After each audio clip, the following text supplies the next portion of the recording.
And we're live.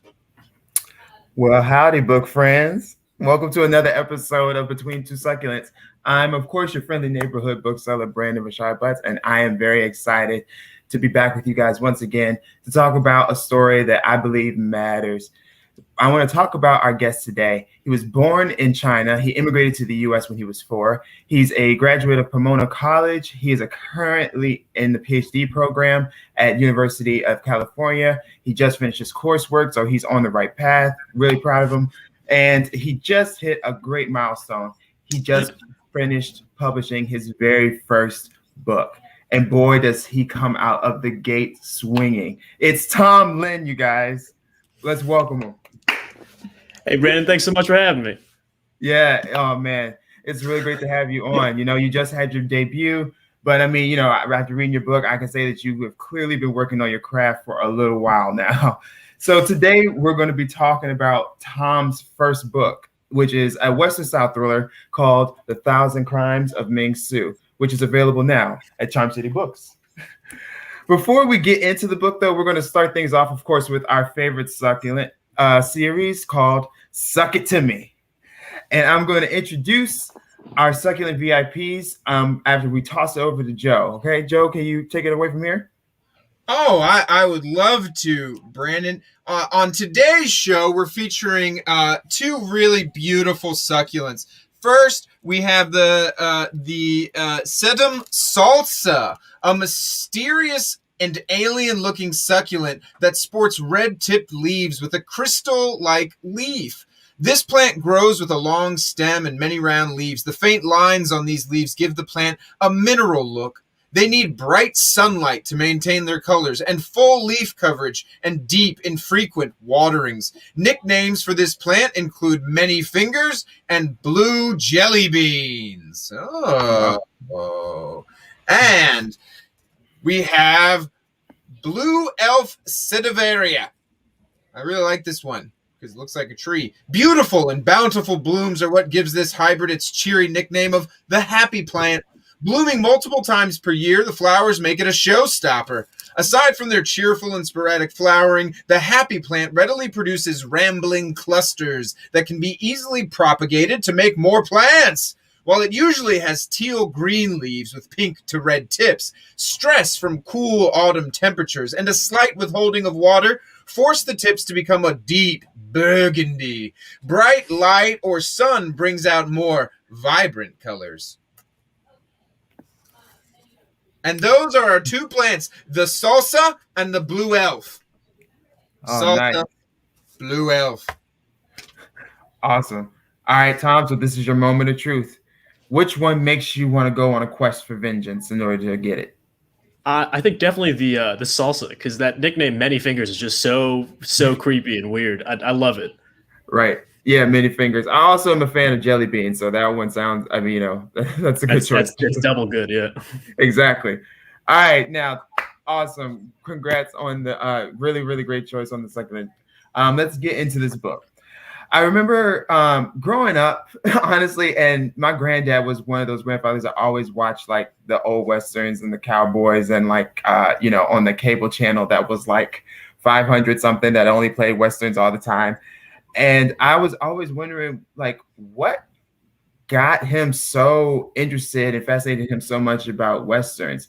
So I feel like my question is, do you think that this book successfully transcends generations to create like a hell of a ride for everyone?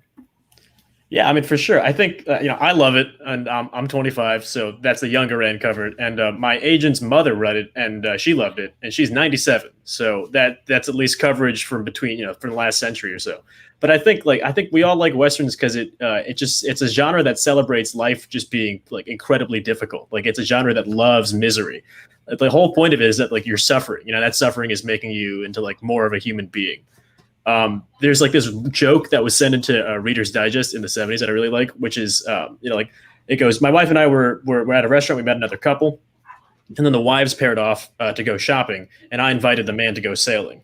And so we're out sailing, we're caught in a storm, and there's a torrential downpour, and our boat gets stuck on land, and we're standing in knee-deep mud, and we're shoving this boat, and rain is coming down, and we're miserable. And my new friend says, sure beats shopping.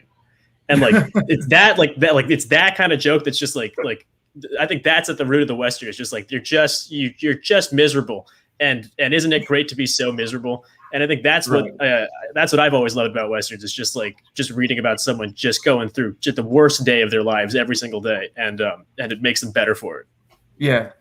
Yeah, that's awesome. Okay, so now with the wide breadth of American history, there are a lot of different lenses that you could have told: a thriller, a vengeful tale, or a number of the other themes that you attack in this book.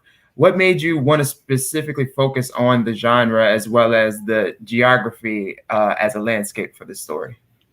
Yeah, I mean, for sure. I think like the Western, it's one of the oldest pure American genres, but it's also got it's got the most baggage, I think, out of any of the genres. It has these connotations of like colonialism, westward expansion, and like genocide, and all those connotations kind of get stapled to the Western because it was designed to reinforce this American history of a righteous conquest. So it's this genre that has all these kind of like parts to it that might not be that great, but the core of it, I think, is really special because it's so rooted in the American landscape. So I wanted to see if I could kind of enter into that genre and play it from a different angle, try to take it from a different side. And I also love how much the genre is like so about this this geology, it's being in those deserts, like Joshua Tree or the Mojave or the high deserts in Nevada, like. It just feels like you're in space. It's totally unlike anything that I had ever grown up with. I think it's just the strangest place in the universe you could possibly be. So, Yeah, that's true. And it's so like vast and expansive, and it's so much, there's just over like on the other side of the country for me, and it's like it's so much of it that I haven't seen, and that's something that I agree for sure. But yeah, thank you, Tom. I mean, you've written, truly an action-packed story that is just full of revenge and all the juicy things that people want to sink their teeth into. So I hope you forgive us if things do go south, and don't take it too hard if you go wrong in the lightning round. I'll ask you 3 questions, and if you answer them correctly, a viewer on our StreamYard will win the prize of all prizes, a free copy of The 1,000 Crimes of Ming, available at Charm City Books. Now, Tom, are you ready to take on the lightning round? Let's do it. All right, let's do it. So the first question is, how much would you say that you have in common with our story's protagonist? I think we're both, Ming and I are both Chinese American, but he's born in the States. I was born in China. He's definitely in better shape than I am, and he's got a higher pain tolerance for sure. But I think apart from that, we're pretty dissimilar. I think he's a little less friendly than I am. Yeah. Awesome. I agree. Yeah. Who are some of the question number 2? Who are some Chinese Americans with a story that you feel are missing but critical to the U.S. education system? I think, the one that I really love is Wong Kim Ark, who is this. He was born in San Francisco in 1873. And then the Chinese Exclusion Act kicks in 1882. So no Chinese immigrants can come to the United States or get citizenship. And so Wong Kim Ark is born in San Francisco in 1873, and he pops out to China for a trip. And when he comes back, he's actually not permitted back in because he's counted as a Chinese immigrant. And so he's actually held on these like steamships off the coast of San Francisco for 5 months while his lawyers are like arguing the case all the way up to the Supreme Court. And finally, 6-2 decision, the Supreme Court finds that Wong Kim Ark has American citizenship because he was born on American soil. And like he's the reason why we have birthright citizenship by soil today. Like that case is the landmark case decided on the 14th Amendment. So Ark single-handedly, like his kind of his difficulty in returning to the U.S. during the Chinese Exclusion Act, like that's the reason why if you're born in America, you have American citizenship. And I think that gets left out a lot. But it's a crazy story. Yeah. Wow. Yeah, that did get left out a lot because I just learned something. Thank you for that, Tom. Okay, question number 3. What does representation mean to you? Oh, that's a good one. I think representation means like seeing characters that I can relate to, like front and center in stories, characters who don't get tokenized, like they don't play second fiddle to someone else, someone whiter, someone maler, and these characters are allowed to tell their own stories. And I think it also means like we should place less of a burden on people of color of expecting them to speak for all people of color. I don't know what I would call it. Maybe like the spokesman burden or something like that, where because people of color don't get as many opportunities to tell their own stories, so every time they do, there's an expectation that they'll kind of speak not only for themselves but also for everybody else that didn't get that opportunity. And I think representation would be like letting them tell their own story and letting that be their own story, and not trying to generalize or have them, speak on behalf of people who are only related to them by also being marginalized. Yeah, amazing, Tom. Tom, you are our lightning round champion. Woo! Hell yes. Yes. Joe, who is our lucky winner of our grand prize? Brandon, today's winner is none other than one of our favorites, Aaron Clark, ladies and gentlemen. Aaron Clark. Aaron, you can come down to Charm City Books and pick up your copy of Tom's debut revenge western anytime you want. Yes, awesome. Congratulations, Aaron, and we'll see you soon. Tom, before we ride out of here, tell us what's next for you. You're clear for school for at least for a while. What's going on next?